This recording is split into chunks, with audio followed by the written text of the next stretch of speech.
السلام علیکم ورحمت الله وبرکاته.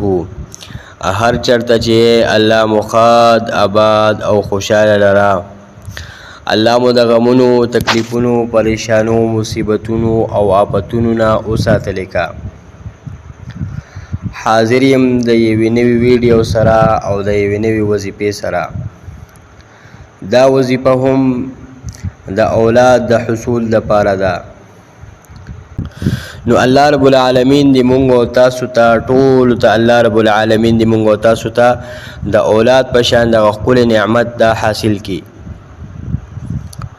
ملګرو د چا چې اولاد نه کیږي نو هغه د اولاد د حصول لپاره مختلف قسمه تدبیرونه استعمالوي، ډیر زیات علاجونه کوي او ډیر زیات چې کوم دی خپل پیسې هم لګوي، ډیر زیات خپل ځان هم ستړی کوي او ډیر زیاتې وظیفې هم کوي، خو د هغې اولاد نه کیږي او هغې په دې کوشش کوي چې څه طریقې سره الله رب العالمین موږ ته اولاد راکړي. نو که چېرې تاسو هم په هغه کسانو کې چې د هغې اولاد نه کیږي او هغې خپل ځان ستړي کړي وي او خپلې پیسې لګولې وي او علاجونه یې کړي وي، ډاکټري علاجونه، حکیمي علاجونه، هومیوپیتیک علاجونه او لرې لرې ځایونو پورې په دمونو ګرځېدلي وي، خو د هغې کار نه وي شوی. نن ما تاسو له ډېره ښکلې او ډېره مجربه وظیفه راوړې ده او انشاءالله د الله رب العالمین نه مې 100% یقین دی چې انشاءالله په دې وظیفې سره به ستاسو کار خامخا کیږي. ستاسو کار به په دې وظیفې سره خامخا کیږي او انشاءالله تاسو له به الله رب العالمین خامخا به تاسو له اولاد درکوي. خو ملګرو د وظیفې د ویلو نه مخکې زه تاسو ته دا یو درخواست کوم چې د دې وظایفو اجازت په هغه چاته وي او دا وظایف چې کوم دی هغه چاته به چې کوم دی د دې ډېره پیدا رسي، څوک چې دا وظایف شیر کړي او څوک چې دا وظایف دا نور ملګرو سره شیر کړي، د دې وظایفو دا لینک دا نور ملګرو سره شیر کړي، بل مسلمان ته شیر کړي، بل کوم مسلمان هغه په تکلیف کې راګیر دی هغه ته دا شیر کړي چې هغه هم د دې نه پیدا واخلي.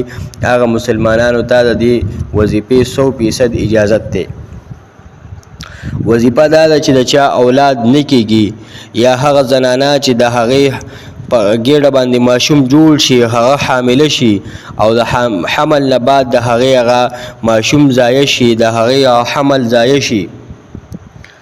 یا خو د چا اولاد د سره کیږي نه یا اولاد کیږي او حمل بار ضایع کیږي او ښځه په دې خبره باندې یریږي چې زما د حمل دا ضایع نشي او الله رب العالمین زما د حمل ضایع نه کړي. نو د دغې حاجت ته پوره کېدو لپاره، لکه مطلب د اولاد د حصول لپاره یا د حمل د نه ضایع کېدو لپاره چې الله رب العالمین حمل ضایع نه کړي، د هغې لپاره دغه او که نارینه وي او که زنانه وي هغې دا وظیفه د سحر د پیشمني په ټیم کې وکړي او نن مې پیرې دی د الله رب العالمین دا صفتینم المبدع ووایي، د الله رب العالمین دا صفتینم المبدع دی ووایي او دا دی په خپله د سحر د پیشمني په ټیم کې دی لس کم سل پیرې د الله رب العالمین دا صفتینم المبدع دا ووایي او دا دی که زنانه وي او که نارینه وي په خپله شهادت په ګوته باندې دی چوپ کی، کومه مسواکۍ ګوته ده په هغې باندې دی چوپ کی او دغه ګوته دا د ښځې په دغه کې په نوم کې د تو راتو کړی شي، دا دی په هغې باندې چوپ کی په شهادت والا ګوته باندې او د ښځې په نوم کې دی دا ګوته تو راتو کړی شي. نو انشاءالله الله رب العالمین به دغه وظیفې په برکت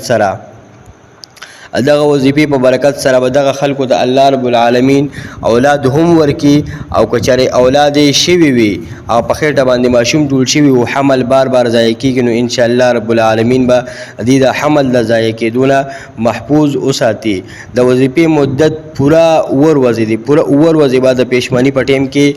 دغه وظیفه کوي او تر د 7 ورځو پورې به کوي او دغه زنانه په نوم کې به چې کوم دی هغه دم کړی شوې ګوته هغه وخي راوخي. امید دی چې په دغه وظیفه باندې به تاسو پیښ شوي یې، که چېرې په وظیفه باندې نه یې پیښ، که چېرې په دغه وظیفه کې تاسو په کوم ځای باندې هم نه یې پیښ شوي نو په کمنټس کې زما نه تپوس کولی شئ زه به تاسو په دغه وظیفه باندې A to Z په هر ځای ومو پوره پی کم. تر بلې ویډیو پورې ما له اجازت راکړئ. لا مو ښاد آباد او خوشحاله لره. د خپل ځان ډیر خیال ساتئ. السلام علیکم ورحمت الله.